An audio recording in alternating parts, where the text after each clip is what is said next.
강의를 시작하겠습니다. 다음은 주택 시장에 대해서 우리가 명확하게 이해를 하기 위해서는 과연 우리나라의 주택 시장이 어떻게 형성되고 또 변화됐는지, 다시 말해서 주택 시장이 대개 보면 이제 주택 시장이 주택 가격이 오르고 또 내리고 이런 것을 계속 반복하고 있지 않습니까? 그렇죠. 주택 가격이 오르거나 아니면 내리겠죠. 그렇죠? 그러면 이런 어떤 그런 메커니즘을 통해서 되게 과연 주기는 또 소위 말해서 10년 주기설이 있는데 그런 게 과연 어떤 나름대로 좀 논리적인 그런 어떤 순환 이 모형이 있는지, 과연 어떤 나름대로 어떤 이러한 순환되는 주택 시장이 주택 가격이 오르고 내리고 이런 것들이 어떤 나름대로 일정한 패턴이나 어떤 모형이 좀 존재하게 하는지, 그거는 그동안의 어떤 주택 시장의 흐름을 그래프를 통해서 한번 정리해 보면 나름대로 이런 패턴이나 어떤 순환 모형이 있는 것을 여러분도 느끼실 겁니다. 그게 바로 정리된 것이 이제 주택 시장 순환 주기 모형, 소위 허니컴 사이클입니다. 허니컴 뭐죠? 허니컴 벌집이죠. 벌집 사이클, 그런 모형입니다.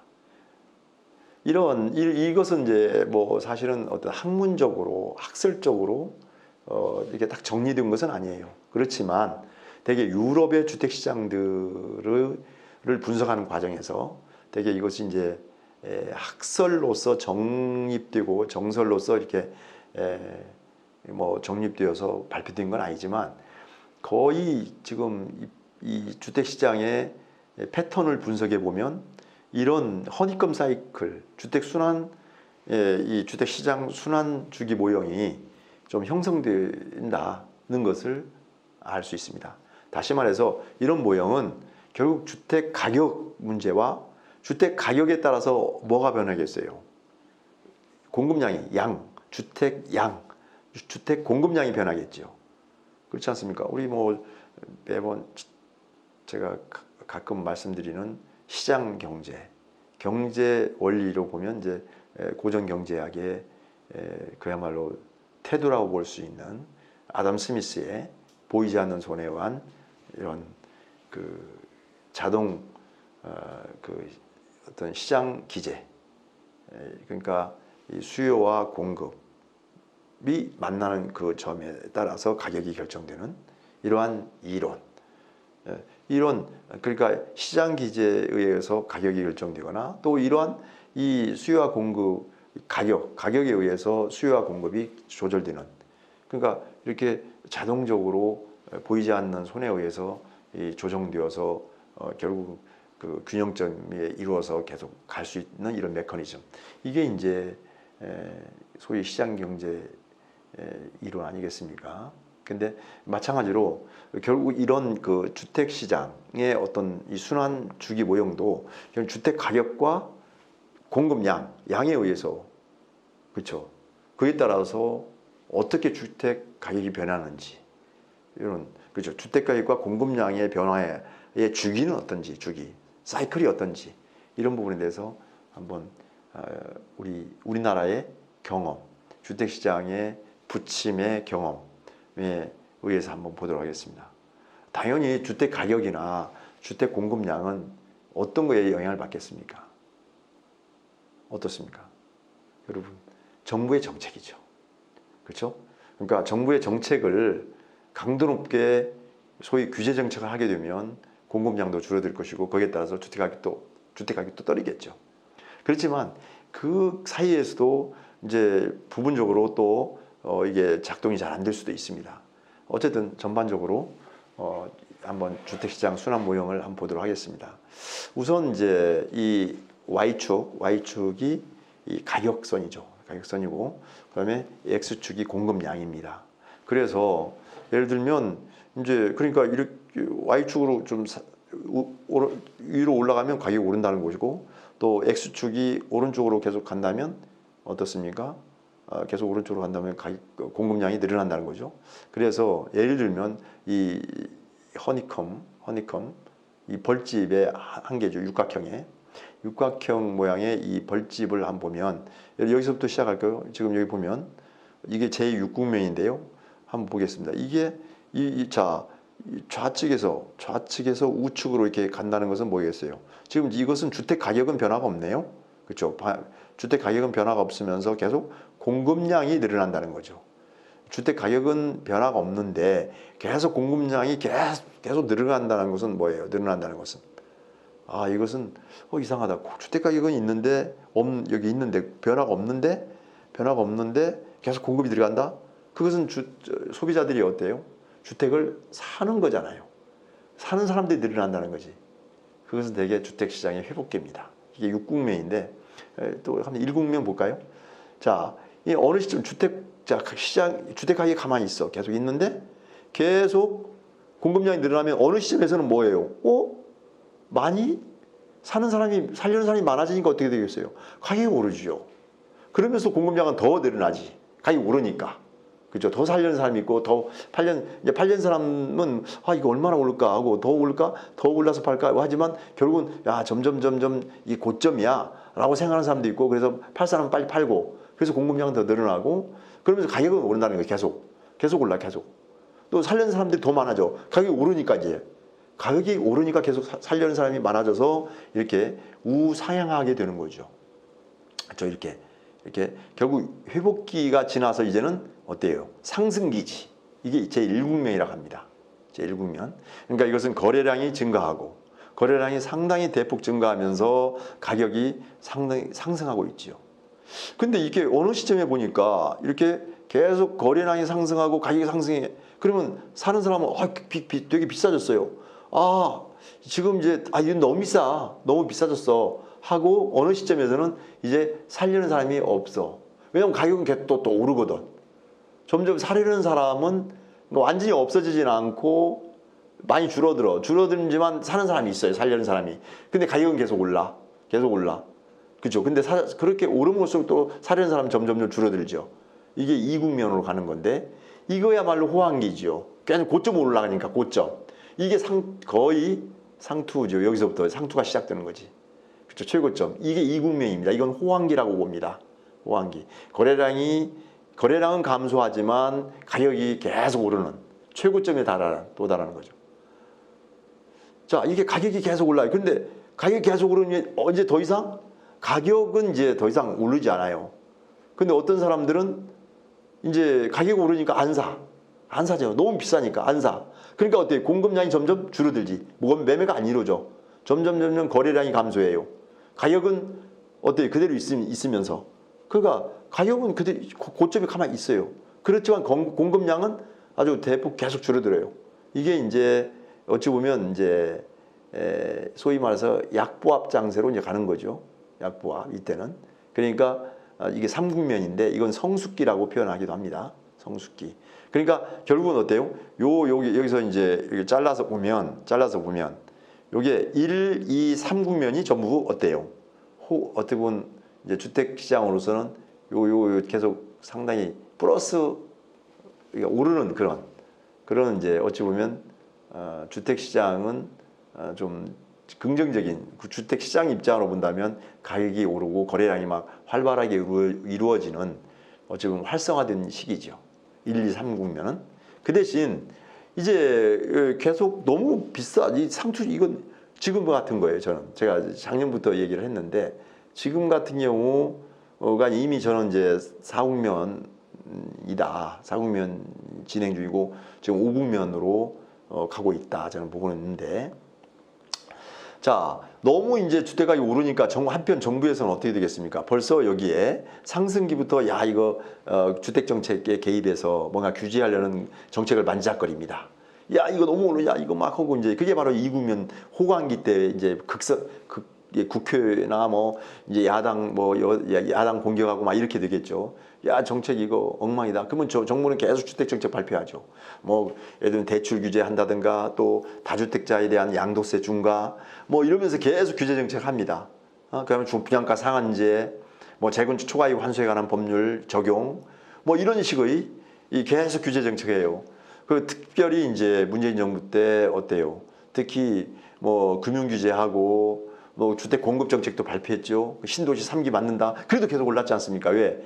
수요가 있는 곳이 정말 수요가 많은 곳은 서울인데 서울 옆에 뭐 옆 동네 이렇게 한다니 별로 뭐 사람들이 반응이 없으니까 계속 주택 가격이 올랐죠. 그러다 보니까 결국은 금융 정책으로서 이제 조세 정책도 다주택자에 대해서는 양도세 중과하겠다.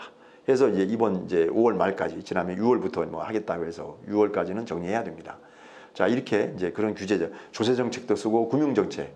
그래서 15억 이상은 1원도 안 빌려주잖아요.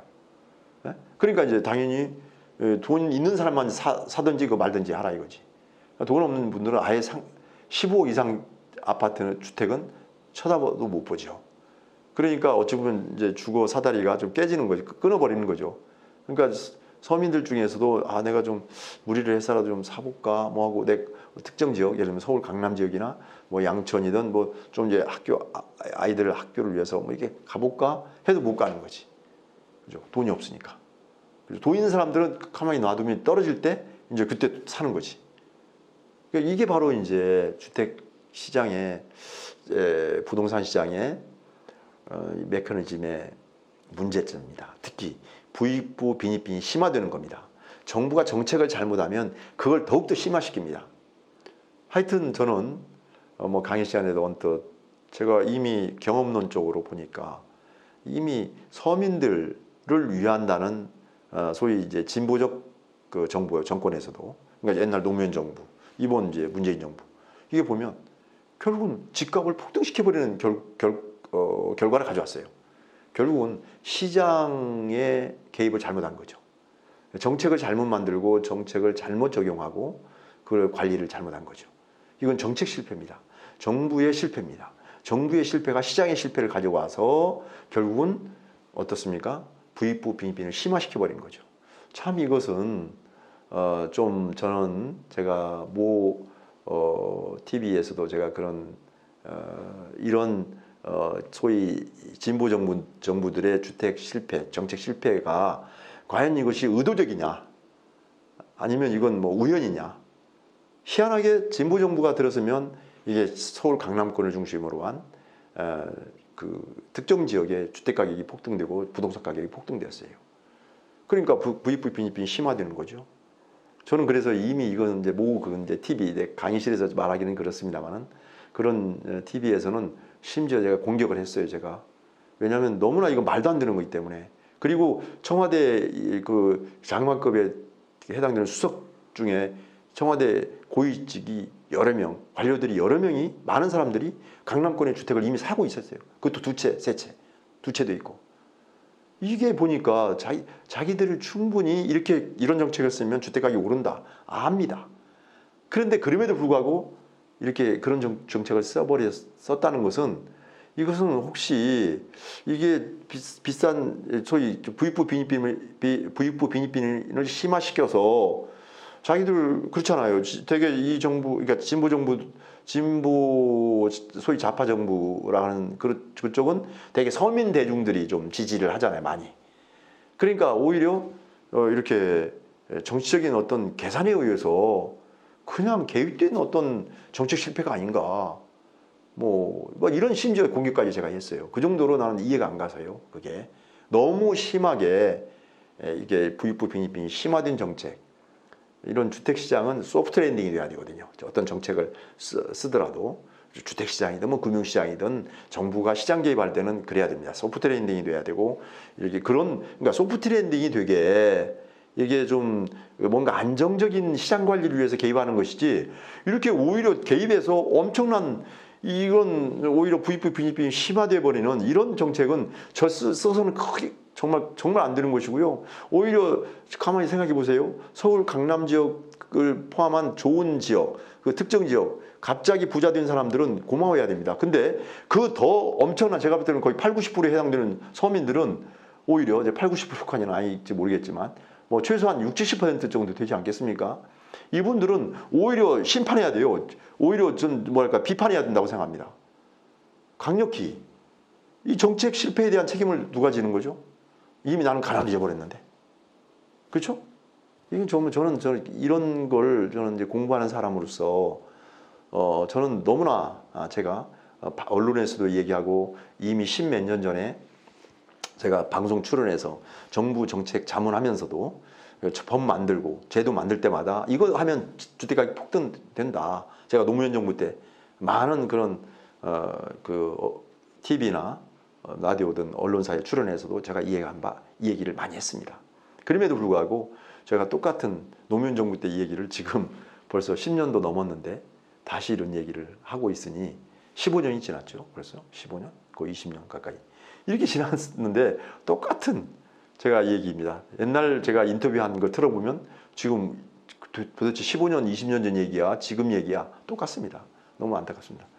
하여튼 자, 이렇게 제1국면 상승기, 제2국면 호황기, 제3국면 성숙기를 지나면 그러니까 주택 가격이 최고점에서 계속 거래량이 줄어드는데 이렇게 거래량이 계속 줄다 보면 가격이 비싼데 어느 시점에서는 이제는 이제 거래량이 더 줄죠. 대폭 눈에 띄게.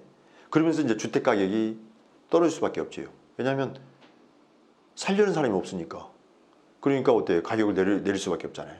계속 정부의 정책이 이제 규제 정책이 들어가니까 뭐 양도세 중과라든가 또 세금 조사한다는 등 뭐 이렇게 하니까 그다음에 다주택자 언제까지 팔아라. 6월까지 팔아라. 그렇지 않으면 양도세 중과다. 뭐 이렇게 하니까 이제 다주택자를 포함한 사람들이 이제 주택을 내놓기 시작합니다. 자, 그러면 이제 계속 어때요? 주택 가격이 떨어지게 되죠. 이제 급속히 떨어지면서 거래량도 감소하게 되는 거죠. 이게 하강기가 이제 시작되는 겁니다. 자, 그러니까 제4국면이죠. 그리고 이제 어느 시점에 보면은 이제 급격하게 또 가격은 계속 떨어지면서 급격하게 또 거래량이 떨어져야 되는데 어느 시점에서는 이제 계속 가격도 떨어지는데 거래량이 거의 없었어. 아예 없어. 그러면 이제 거래량이 없어. 그러니까 시중에 나오는 게 없어요. 예, 물론 매매도 안 되지만 실제로 거래가 안 되니 이 주택 시장에 나와 있는 주택도 없어요. 그죠? 뭐 새로운 신규 주택 분양도 안 하고 미분양이 생기니까 또 아니면 구주택에 대한 것도 뭐 소위 말해서 매기가 없으니까 어때요? 주택 가격도 많이 떨어졌고 그러면 이제 서서히 어떤 사람들은 야 이제 주택 가격이 떨어질 때 바닥이 된 거 아니야? 뭐 이렇게 하면서 한두 명씩 어때요? 이제 살려고 하지. 그렇지만 거기에 거래량은 이제 급하게 급매물들이 소진되는 거예요. 그때 급매물이 그죠? 급매물들 중심으로 가격이 떨어진 채로 이제 그런 급매물들 중심으로 거래량이 좀 증가하는 거지. 이게 이제 침체기예요. 하강기에서 계속 그러니까 주택 가격이 계속 떨어지니까 계속 침체기죠. 이건 침체기죠. 그 대신 이제 점점 그래도 이제 이거 최저점이다라고 인식하는 소비자 중심으로 이제 거래량은 조금 증가하기 시작하는 거죠. 이게 이제 어때요? 이게 5국면 침체기입니다. 계속 침체기. 그리고 계속 이렇게 주택 가격은 떨어집니다. 이게 바닥인 줄 알 때 또 바닥. 그래서 이게 이제 거래량은 많이 이제 증가했고 주택 가격은 많이 이렇게 떨어졌습니다. 어느 시점에서는 이제 주택 가격은 아예 떨어진 채로 거래량이 점점 늘어나죠. 거래량이 계속 늘어납니다. 이게 바로 6국면, 이게 회복기입니다. 자, 기본적으로 이러한 이제 주택 시장의 부침, 가격이 오르고 내리고 이것은 결국은 기본적으로는 정부 정책의 따름이죠. 그죠? 예, 그렇습니다. 그래서 우리나라를 한번 그러면 지난 과거를 한번 적용해서 한번 살펴보고 마치도록 하겠습니다. 예를 들면 이제 여기 이제 제일 고점에서 한번 생각해 보자고요. 우리가 이제 주택가격이 떨어지는 그런 시점.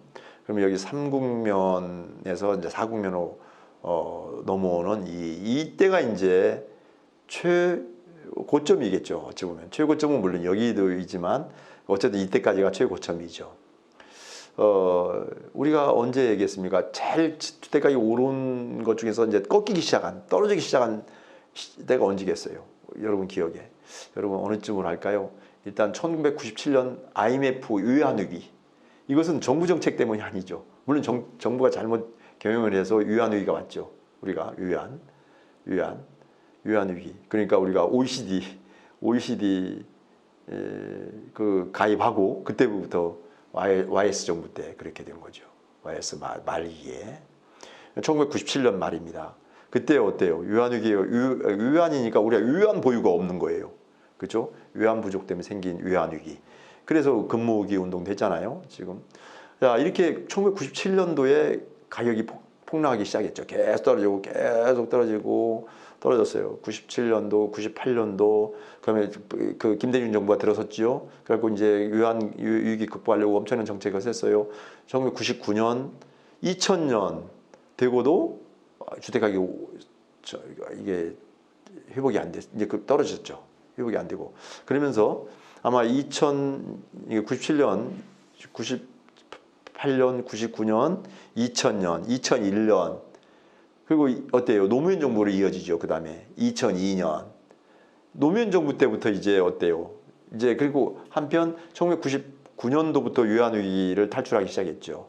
2000년 되면서 이제 주택 시장은 뭐 그렇게 깜짝 놀랐죠. 반토막 나고 3분의 1 가격, 그죠?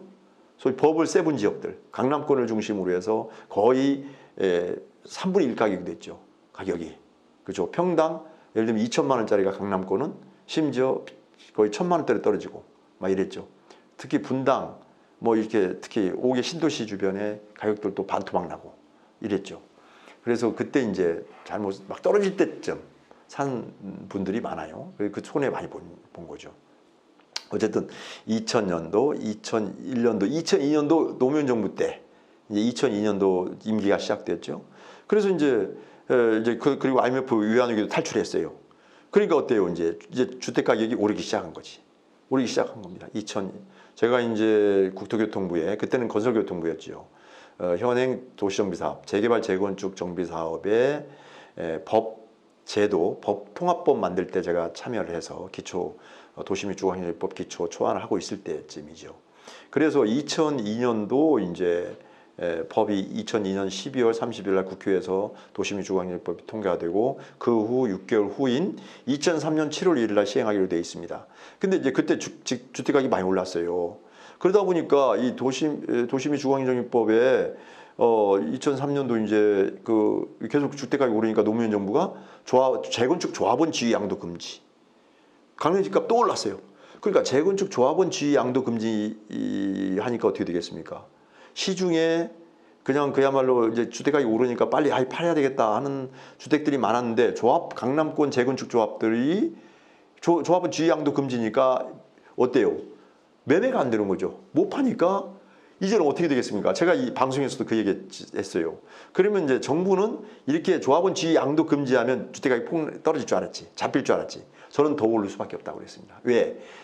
기존의 공인중개사, 부동산에 뭐 20, 30개 아파트가 소위 매물로 나와 있었는데 조합원 지위 양도 금지하니까 어떻게 돼요?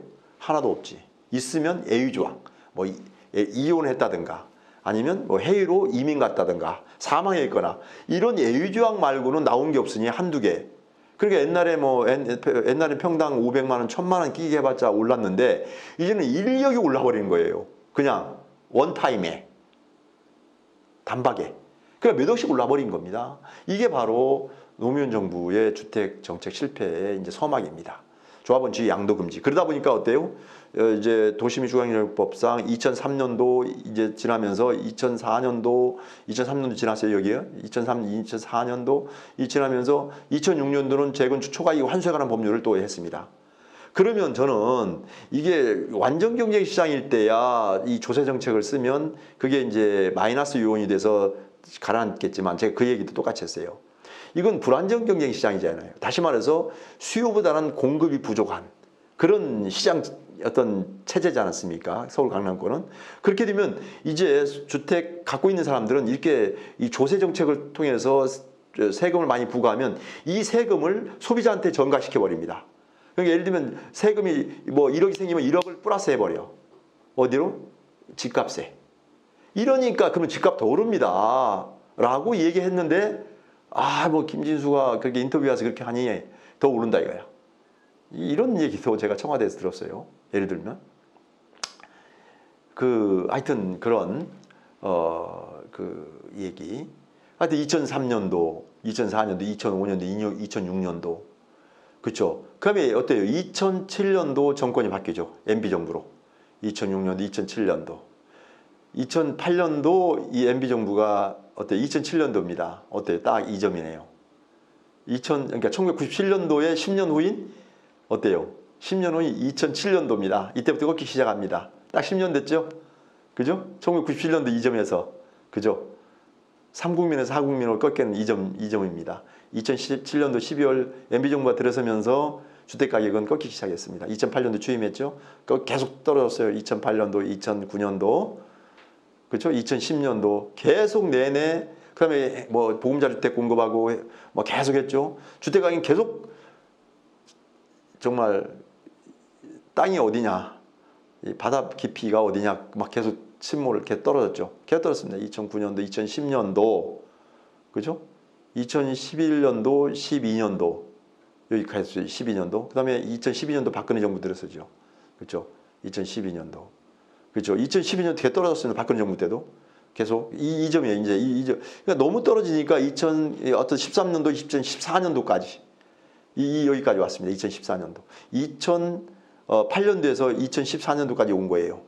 보수 정부 때는 내내 하강기, 침체기를 거치는 겁니다. 이쪽 그러니까 좌측이죠, 좌측.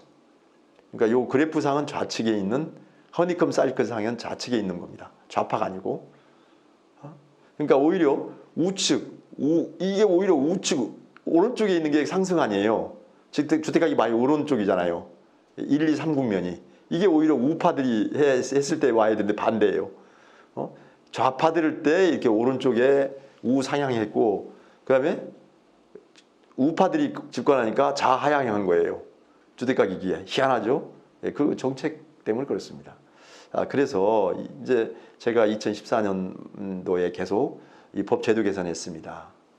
그다음에 재건축 초과이익 환수에 관한 법률 이것도 이제 시행을 하니까 그런 문제. 그러니까 그런 것들. 그다음에 어떻습니까? 그 분양가 상한제도 있었습니다.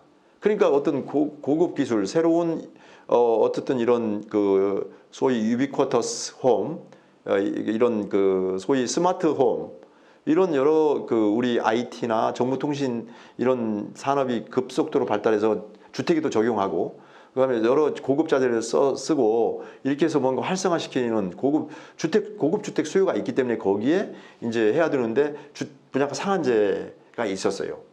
그러다 보니까 그것도 풀어주고, 제가 이제 분양가 상한제 있을 때 분양가 심사위원장도 수년 동안 해봤어. 제가 경험도 있습니다만은 이렇게 하다 보니까 이건 안 된다. 그래서 소위 박근혜 정부 2014년 말에 부동산 3법인 어때요? 재건축 초과이익 환수에 관한 법률, 이것을 관리처분 접수가만 이루어지면 2017년, 그러니까 3년, 2017년 말까지 관리처분 접수를 하면 그러니까 유예하는 거죠.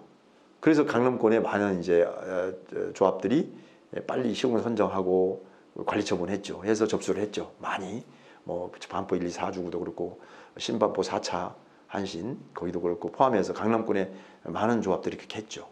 자 이렇게 2014년 그렇게 이제 하니까 약간 이제 회복 시작되는 거예요.